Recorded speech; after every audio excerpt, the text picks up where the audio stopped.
Hey there guys, it's Metro, and this is going to be a video on the latest Q&A that happened on April 26th, a Thursday afternoon. We're going to be talking about a little bit about what was said during the Q&A and kind of give my opinions on it. We'll talk hopefully about all of these points. Looking at MMO Champion right now, pretty much all the major WoW syndications have a summary of the Q&A, but I would really recommend listening to it word for word out of Ian Hazzikostas' mouth, because, you know, some of these are good, especially Wowhead. They did a really good job with being like word for word, but the context can matter, and of course the annotation can matter too. But overall, I was really shocked to hear that Classic has been canceled. No, I'm just kidding. Anyway, we're going to talk a little bit about... good thing about MMO Champion, actually, is that they have it kind of broken down by major topic. So we're going to talk about what was said today. Overall, before we even get into it, overall, I would say that I'm like relatively satisfied, but really, really disappointed in what I heard about the looting situation. So we're going to talk about all of this stuff. We'll go through it all, and I'll give you guys my my unfiltered opinions on the topic. So, all right. So first things first. Literally, the second they started this, like the second they started answering questions, Ian went on this epic 20-minute rant about the global cooldown changes, and frankly said probably the best thing that I've ever heard. Like that, I couldn't even really conceptualize it, and he did such a better job of it than even I could. And he said the one thing that he said, I don't know, you could read this on the screen if you want, but I don't know where it is in the summary, but I remember the one thing he said that was perfect was that, oh yeah, there it is. So basically he said that exactly what I said in the video I made. This change was made for the long-term health of the game, and that they 100% knew people would not like it today. Okay, we talked about this at length in the previous video. I've been literally, I must respond to at least one post a day about this, talk about this at least once a day, every single day, and people still don't understand it. I just don't really understand how you could not get it at this point. But let me break it down to you very clearly. You only don't like it because you're used to Legion. That's it. And that's not good enough. We can't do that. We can't know if this change is going to work for years to come if we base all of our argumentation on that. It's very, very unhealthy. And I'm really glad that Ian used the example that he did, because this is a very, very, very good example. He was humble when he brought this out, but this was a very well thought out example. Talking about have group will travel. If you played in Cataclysm, they introduced probably one of the dumbest things ever. The whole guild progression system, I think it was retarded, but regardless, it worked all right at the time. But one of the major, I think it was the top trait on the guild talent tree thing, was have group will travel. I think it was a 30-minute CD where you would be able to summon every single person in your group with a single spell.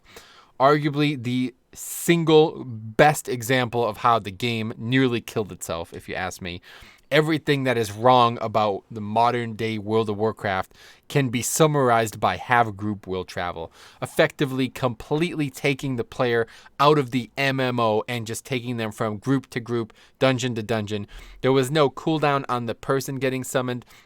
So people were using this to level, to boost characters, to go from, you know, place to place without having any commitment, any interaction with the world, any travel, anything. It was just a complete joke. It was in for the entirety of Cataclysm, and even though a lot of people probably really liked it because it was convenient and it was nice for you as an individual, it is terrible, horrible, the worst thing ever for the game. If you cannot see that, please get the fuck off this channel. I don't want to have a conversation with you. If you cannot see that have group will travel was bad for the health of the video game, then you and I do not share any interest in this video game's longevity, okay? Now, the GCD change, obviously a lot more nuanced than that. The example of have group will travel was a very clear-cut example of something that should have never been added to the game, and it was removed for a very good reason. The GCD changes are a lot more nuanced, and they talk about that nuance today. And it was actually a pretty interesting discussion. I wasn't necessarily satisfied with what was said, but I was pretty happy to hear that they were already taking Infernal Strike, Disengage, Heroic Leap. Now, these abilities, these aren't great examples of mobility, but they do have a big part in some of these classes' mobility. So the fact that they're willing to understand that this type of spell should not be on the GCD makes me think that they actually have a good plan going forward. But again, they reiterated why they're doing it. It is not for you to love it right out of Legion. Obviously, everybody, I mean, it shouldn't even be said. We shouldn't even have to discuss this. If anybody likes this, they have something mentally wrong with them. It's not there for enjoyment. It's there for creating a healthier community or a healthier competitive element in the video game. And all of this stuff about people saying like, oh, well, you know, competitive content is such a small part of the game. It just doesn't matter, okay? Because the things that aren't competitive, you don't need to be GCD precise. So please stop wasting everybody's time. If you can't see it in the long run, then just move on. Go find a different game. I don't know what else to tell you at this point. But here was a really good example that he gave. We're going to read this out. This is not a great, I think this is pretty paraphrased, but it was pretty good. He said, if you're a resto druid healing a dungeon and your tank is almost dead, and he's like, if your tank is at 10% health and you're at 50% health, I think was the exact example, and you have fire under your feet as well, but you need to heal your tank, you need to and you need to move out of the fire, and Swiftman was on cooldown on it just because he didn't want an instant ability to be factored in. What are the choices that you would have in the video game?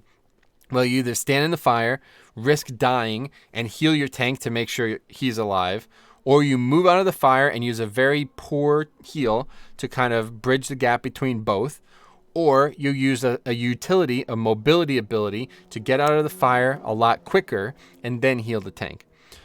Well, if that utility ability is not on the GCD, then there's no decision. You just use it and heal as you do it, okay? And I think that's the best example that can be given. This, again, another great example, and he's really hit the nail on the head here.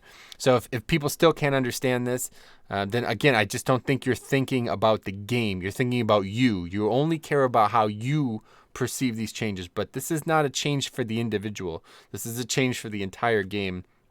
And like I've been saying, we're not going to, that situation, this is a great example because it's a situation that demands global precision and can only happen in content that could challenge you. So we can't test this.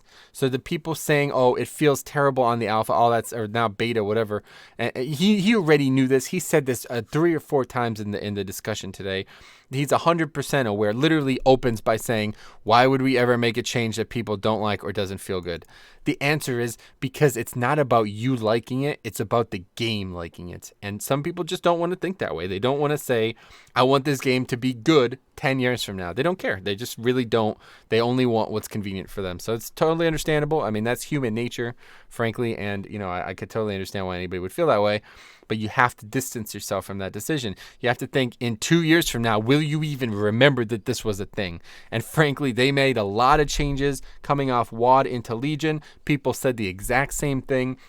The classes were in a state that you literally could not even play most of them for about a third of the private testing. Yet nowadays, people look at those specs like Holy Paladin, Affliction Warlock as some of the most complete, well-designed. Nobody seems to care that they have huge, they're not even similar to how they were in WoD. Nobody talks about that anymore. So these are things that you have to think about, okay? And everything else that was brought up, he made a great point one way or the other. I think he really did a good job of explaining this. Like I said, I wasn't very happy to hear about some of these non-DPS, because like I said, DPS abilities make complete sense to me. Utility abilities, on the other hand, I'm on the fence with. But we won't know. I won't know until I've tested Mythic Plus, until I've tested Mythic Rating, all this stuff. I won't know. I won't know if it's good. I won't know if it makes me feel more engaged. But I played Classic for a very long time and again recently, and everything's on the GCD there. It just doesn't matter. You know what I mean? You just play the game a little differently and you get used to it. So I'm really glad about what he said with that. Next up, this was where things for me got a little squirrely. The artifact traits and class design. He talked a lot about how they didn't want classes to feel too dependent on the artifact, and that classes, in fact, were not made with the artifact in mind. Now, I think that's a really boxed answer. I don't think anybody with a brain would ever see that as a reality. Like, obviously, they made the classes and they got buffed and nerfed based on the artifact throughout the entirety of Legion. So maybe when WoD was still out, that's a true statement. But obviously, in 7.3.5, that's just a fucking lie. And shit like that, that's where the lawyer in him comes in. Like, he says shit like that. It's impossible to disprove.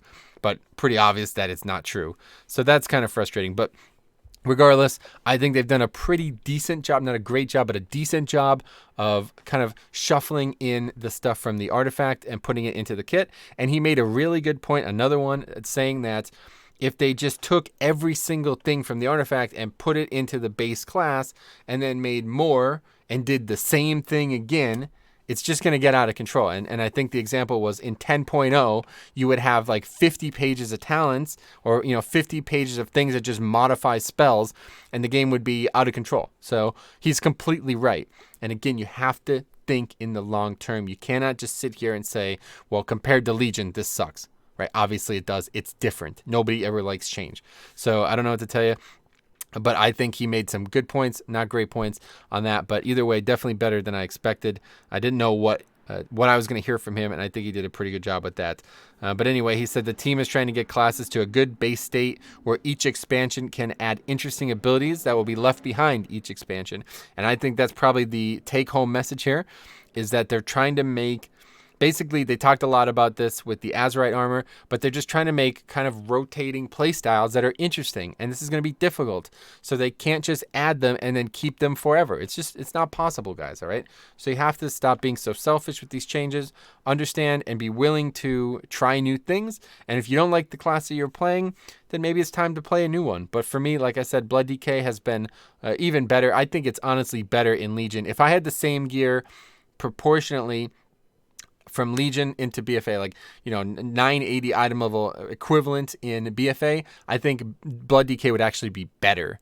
Not necessarily for 5-mans because they're losing the Leech aura, but in terms of my own play, like just solo, I think Blood is actually better on the alpha and not the beta, and that's interesting to me.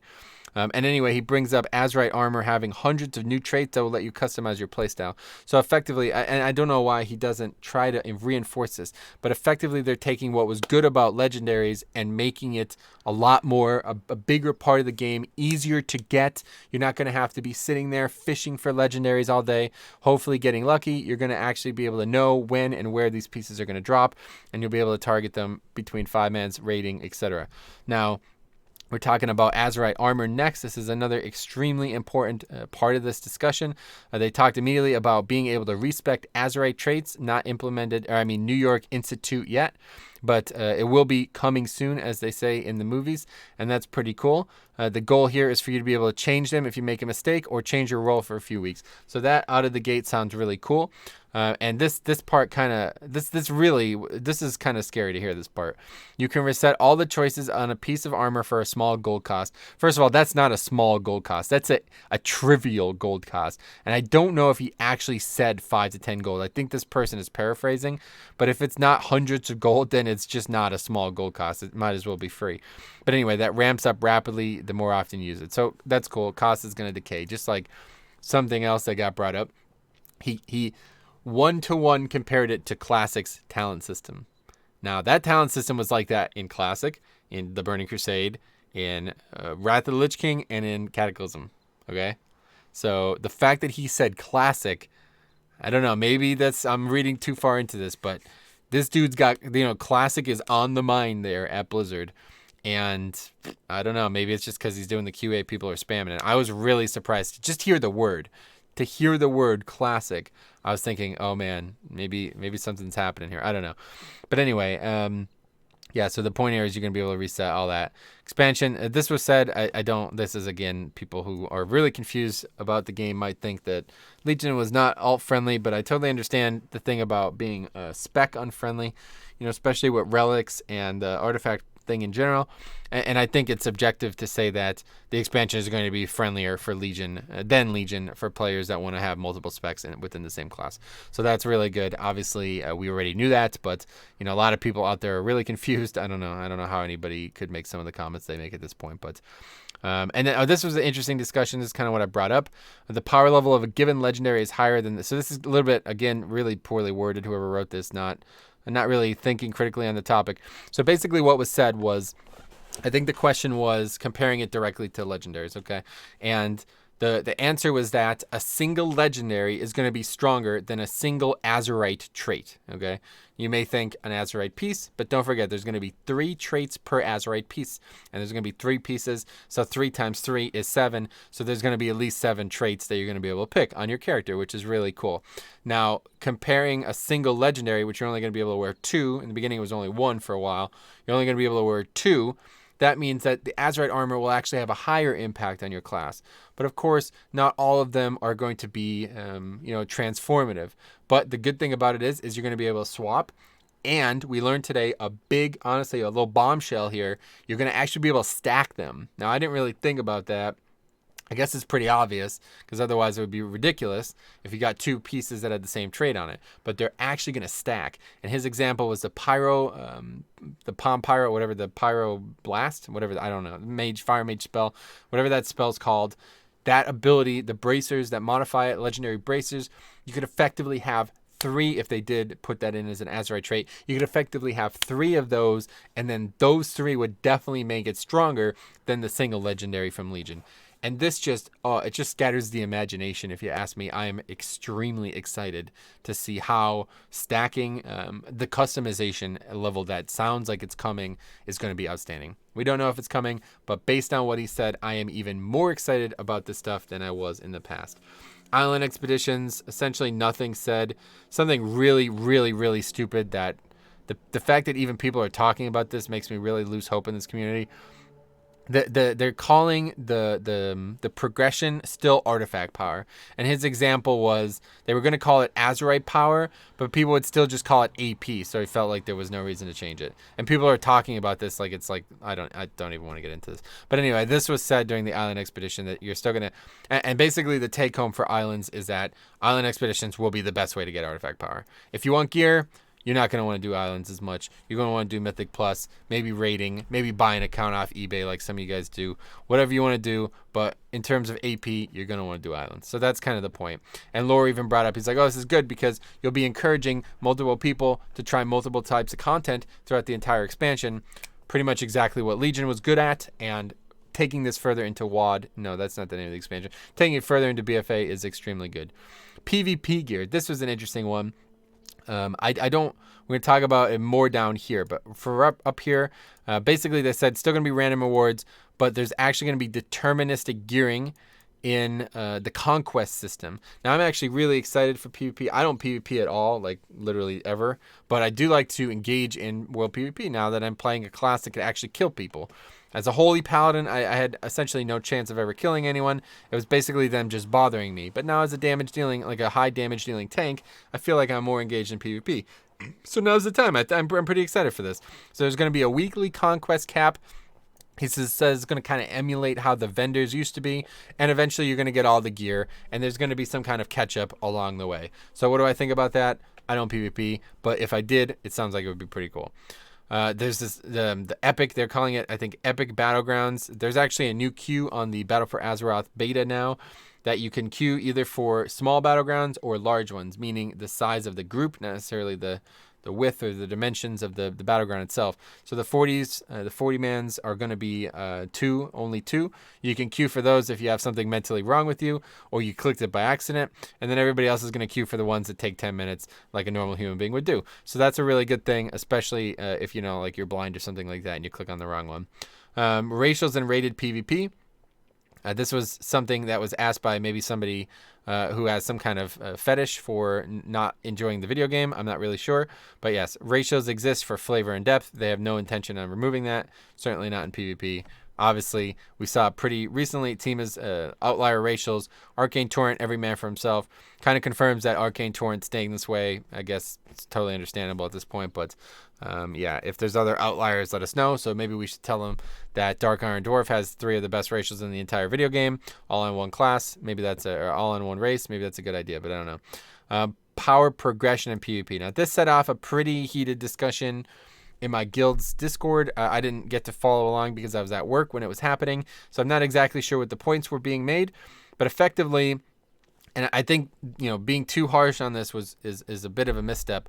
But basically what he was saying was they're going to try to implement technology that will keep players who are grouping together that are not equal power levels more balanced. And this will kind of come on the opposite end as well. So for example, if you're a fresh 110 and you get attacked by somebody who's, 100 item levels higher than you, he's not just going to one-shot you, which is what happens in Legion. And I don't know if the people arguing about this forget or that they just like it. They like being imbalanced. I'm not really sure. But to me, if you're going to make a war mode system, it's not a bad idea. You should probably make it so people actually don't mind going into the war mode, Because if that's the case, if you're under-geared, then you're just going to completely avoid the war mode. There's literally no point for you to do it. You would just go back into the regular mode, get gear, and that would be that. But now with war mode, you would want to do it. So if you're just going to get one shot, you can't really do it. You know what I mean? So I think this is actually a pretty good change. It's an intelligent change, but we won't know how it works out until they decide to add one of the most important features to the actual playable test, which has been out for 3 months now, and we still have yet to be able to try it. So I don't know when we're going to be able to try it. War mode will be something I'm covering heavily on this channel in the future. But regardless, they also talked about maybe the potential of, say, if you're level 60 and you get ganked by a level 100, maybe you get scaled up to that. I don't know exactly.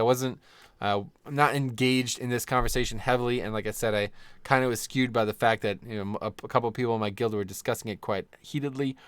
But to me, on paper, it sounds like it's a good idea. But again, we won't really know until it's actually testable. Then a bunch of people who have a social disorder went on about high elves for about 4 hours, and I just decided that I wanted to mute that conversation, so I didn't even listen to it. For some reason, people want high elves in the game. I guess maybe that's our peers. I'm not really sure. But yeah, there's not actually any high elves in the video game anymore. So I'm not really sure why people are upset. There's like 2 in the entire game, if you ask me. And one of them's going to die this expansion. So I'm not really sure what's going on with that. To me, a blood elf is a high elf. And I think Ian was pretty clear in saying that if you want to play a light-skinned elf, you should probably just roll a blood elf and stop bothering people with this. I don't really understand it. If anybody out there... I don't even know what to say about this. One thing that they did say about Death Knights and allied races that was kind of a little bit of a hint at future content was that there's no current plans, but Laura said something about, like, it was kind of one of those moments where they both kind of look at each other, like they both kind of look at each other, and Laura was like, yeah, maybe in the future there will be a time when new Death Knights could be made that aren't related to the people who were involved in the Eastern Plagueland events. And Ian Hazzikostas was just like, yeah, maybe that's gonna happen. Maybe that's gonna happen. So obviously, I think that means some pretty, because hopefully you guys already know what's going on with Bolvar and his family. Pretty big lore coming in this expansion. So this is actually pretty nice. Even though they said no immediate plans, I am excited for the fact that I think there's going to be big Death Knight lore. And even though I can't play the races that I might want to play on the Death Knight, it's probably good overall for the health of the game, although I'm not in love with it. Loot methods. This is probably the single biggest disappointment of the entire hour and a half, and it really makes me worry. It basically, I'm going to summarize it by saying, I cannot believe the words that came out of this man's mouth. This guy is, and I think he still is, but at least the former GM of one of the most prolific video game guilds ever, okay? Elitist Jerks. If you guys don't know what that is, you don't know who he is. He was, I think he played a Resto Shaman. I think he might still, like I said, Girthog or some shit like that.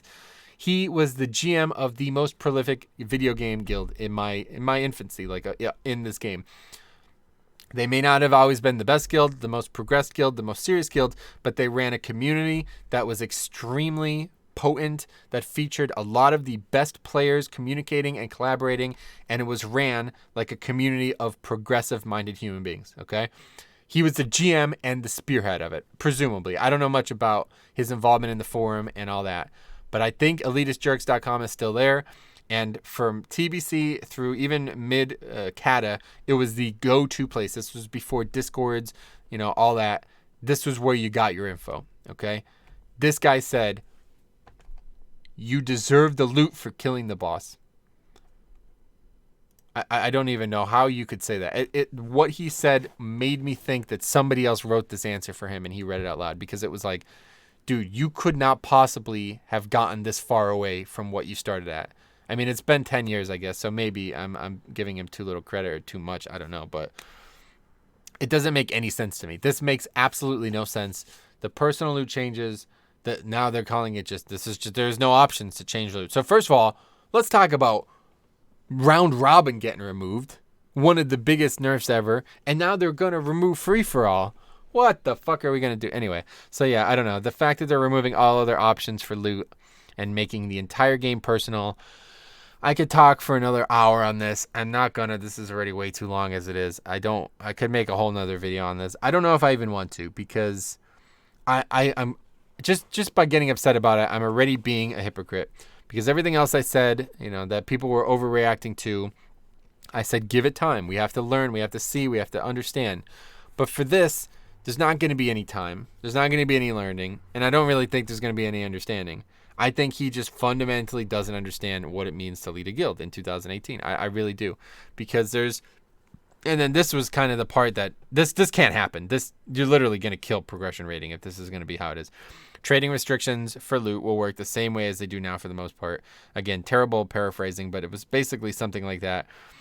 He didn't necessarily say there was going to be any changes, but he said they talked about this in jest about if you've seen an item that's, say, 985 and you get an item that's 980, you'll be able to trade it. But if the item that you just got is the highest piece you've ever seen, you won't be able to trade it. So it kind of begs the question, like, maybe it's not going to be that bad, but it's so stupid. This is just completely illogical. So we're going to get into 8.0 rating. We're going to be doing Uldir. There's going to be people in greens, bad luck. They're going to be struggling to get gear. And guess what? Some dipshit is going to get a 50 item level upgrade that's not even good for his class. He's going to get an item that's best in slot for a hunter. A hunter is the best player in the guild. And this shaman, this random shaman over here is going to get an item that he's not even going to use very well. And now we've just lost power. Our rate has effectively gotten worse because of this. And the biggest problem with this is the fact that, for example, this happened the other night. 965 boots dropped. Just hypothetical. Don't worry about the actual specifics. But the same thing happened. 965 boots dropped. There's a 5 item level upgrade for somebody who's been here for the entire tier. But we have another player who recently switched to a different spec or class or whatever, and now they need to get geared to be able to compete. What's in our vested interest to gear them up? Because if they want to play this and they want to be in this raid, they have to have gear. We can't really just carry them along for 8 weeks straight. They have to get gear, right? So it's in our vested interest to, even though they switched, kind of slowed us down a little bit, we can still funnel them the gear. Because the other piece, the piece that could have went to the other person, it would have only been a 5 item level upgrade. For this person, it's a 65 item level upgrade. It's a no-brainer. We're giving it to the guy who's going to get a 65 item level upgrade. It's just not even a question. So we do that, and the older player gets upset. They're like, well, dude, that was an upgrade for me. I've been here the whole time. You're not going to reward me for staying on this class? Okay, I understand your point, but it's still like, waiting them. It's like, I'm sorry, we're going to have to disappoint you tonight. We got to give this big upgrade. It has to happen. Now, that won't even be possible with person. If that exact same thing happens, so basically, the major problem here, switching in the middle of a raid, good luck. You're fucked. Good luck. You have no hope. You have no hope of switching in the middle of a raid. If you cannot get geared up through Heroic, if we cannot run Heroic when we're in Mythic and funnel this guy gear, if I cannot guarantee that he'll get all this loot, we're done. We're done now. That's it. You know what I mean? That guy's going to be, he's going to be under geared for the rest of the tier. Now, the other problem is if you're switching to an alt for a specific fight. Pretty famous one. Back in the day, I did I don't know. It was one of the bosses in Heart of Fear on my shaman. Okay? Hadn't played a shaman the whole expansion. I literally leveled it, started to gear it, put all kinds of stam gems, stam enchants, just so I could survive the fight, just so I could drop Spirit Link. Well, if that boss dropped a piece of loot that other people who were supposed to get it needed, and I couldn't trade it to them, I feel like an ass. I feel like an idiot. It's like, well, I guess we should have just struggled, not having the Spirit Link and just did it on my Paladin just so I could actually get loot that I needed. It's just stupid. It's just retarded. It's not a smart system for progression rating. And like I said, I could literally talk about this forever, but the summary here is that I cannot believe the words that came out of Ian Hazzikostas' mouth. It doesn't even sound like the same person. A guy who used to make these videos and used to run a guild and a community like that, to hear him say that if you kill a boss, you deserve loot from it. It's like, no, dude, that's not how rating works. Sometimes you bring a person who doesn't deserve loot. And that's just the facts. So if you're thinking otherwise, you haven't done progression rating, you haven't led a guild, you haven't been serious about community. And like, I totally understand you're still going to be able to trade gear.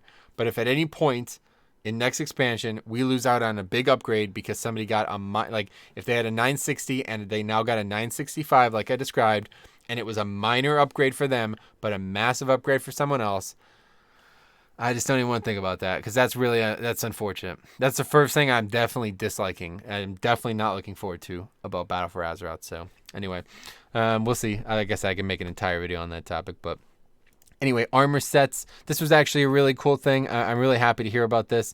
They talked about how there's only going to be, cloth, mail, etc. one set, and people were kind of upset about that. People were like, it's boring. You know what I mean? But it's actually even cooler than I originally thought. At first, I was like, I'm not going to wear it anyway, so who cares? But this is actually even cooler, because now they're going to be able to make gear specific to the raid. And presumably, there's going to be lots of raids, lots of dungeons, lots of gear types.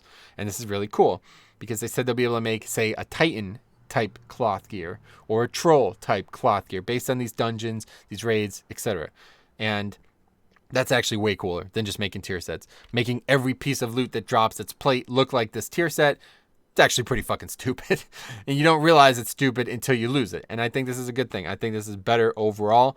This is a great summary here. The team has done 21 different takes on Mage Class Fantasy. Now it's time to give that a break. And I think that's really well summarized. And then finally, this Horde being evil thing. Again, I'm not an RPer, so I don't really have any interest in this. I do understand the use of chemical weapons, which I mean is a pretty severe thing, even in a real life situation, but even in a fantasy situation when what's happening in real life is happening. But regardless, I totally agree that saying all the way back to orcs and humans, you may have assumed humans were the good guys and orcs were evil, but there's a lot more nuance to that. And I definitely don't agree that Sylvanas is just being painted this terrible leader, terrible figure. I think we're going to see a lot more interesting stuff happen, especially since we haven't properly seen what happens with Teldrassil and her sisters. I think this is going to be the focal point of the expansion. And again, I say battle for Azeroth is not necessarily us two battling Alliance versus Horde. I think it's going to actually literally be a battle for the planet. And Sylvanas might have to, she's going to play a part in that. So I'm pretty excited. So overall, I don't know. The GCD changes, these answers, and the situation is better than I expected, so I was happy about that. The artifact traits and class design were decent, but then really, really good. This was like outstanding. Everything else was, there wasn't really much being said here, but this was outstanding. The fact that we're going to be able to stack and customize our gear more frequently is very nice. Azerite armor. Oh wait, no, this is of course is what we're talking about. Whoops. Azerite armor for that respect is what I'm actually really excited for, being able to stack and all that. Artifact traits and class design, that one I was kind of disappointed with, but like I said, for Blood DK they did a great job, so I'm hoping that they'll do more. And personally, I've been told that Blizzard Development is reading daily the class threads, guys. So if you have a legitimate complaint, stop sitting there and brooding about it. Go type it up intelligently. Make a thread on the class, the wherever they are on the forums. Let me know you did it. I'll come into the thread, add a little bit more discussion to it. You'll get the official treatment there maybe, and they'll actually listen to what you say and maybe make the change. I don't know. You're not going to convince anyone unless you try. You know what I'm saying? So, and people say they ignore feedback. It's just stupid to say that. I think you're being really selfish by saying that. What they do is they disagree with feedback. So the best you can do is try to present your case rationally, include logs, include videos, include situations, and maybe they'll consider it. But so that was that. Islands, whatever. The fact that it's going to be the best way to get artifact power. I guess it beats doing like he said, 3-chesting Maw 9 for hours and hours and hours. PvP gear, the fact that it's going to be more deterministic. Weekly conquest progression, actually kind of looking forward to that, even though I probably won't interact with it much. The battleground thing, trivial. Nobody's ever going to do those. I don't know why they even did that. But they are getting rid of the queue, or the blacklist too, so I guess that was kind of a big deal I missed. Racials, both in-game and IRL, quite overpowered, but they do add flavor and depth to the class. They have to stay. It's not really an option. Power progression in PvP. Didn't really understand the problems people were saying that were going to come up. I quite like the fact that, if you're completely under-geared, you can still turn on war mode and not just get one-shot by people. Because that's literally what I do now. If somebody goes out to Argus and is wearing like 890 gear, I one-shot them. I use Blood Drinker and they die before Blood Drinker is completed. So that's kind of stupid. It's unfair. I like it. It's selfish of me to say, I would prefer that because it's more fun for me. But if I was new and I was in that experience, I'd be like, okay, we're turning that feature off. There'd be no reason to interact with it. So it does need to happen. High Elves, like I said, I'm not a fan. I'm not one of those, like, the fanfic kind of guys, so I don't really know anything about that. Death Knights, there's actually a nice little nod at potential Bolvar lore. Loot methods, I'm still struggling to believe that those words came out of his mouth, so I don't understand that. Armor sets, that was cool. Horde, that's the faction I play, so that's cool. Anyway, thanks for watching. If you guys have any questions, let me know. If you are going to comment, I probably should have said this at the beginning of the video. I'm going to leave it in the pinned comment too. If you are going to comment, I would really appreciate it if you would comment on one topic at a time. I have a feeling I know what some of these comments are going to look like, and it's going to be basically, all of these things suck. Some of these things are good, but most of these things suck. So I don't really want to do that. It's just a waste of my time to be reading walls of text. So if you want to talk about the GCD changes, we can do that. If you want to talk about Azerite traits, you want to talk about, what they talked about, stacking and legendaries and all that, talk about the armor, talk about them individually. But if you want to make multiple points, just make multiple comments, okay? So I could read them at my leisure and not have to potentially sift through like 5 paragraphs worth of stuff, miss some of your key points, not able to have a proper discussion that way. Anyway, thanks for watching. I'm going to be live streaming tomorrow if you're watching this tonight. So you can come in. We can talk about this live tomorrow. I'm going to be doing some Mythic Plus on live. And I still got to get to 120 on the alpha, so that'll be on the weekend. But anyway, thanks for watching. We'll see you guys in the next one.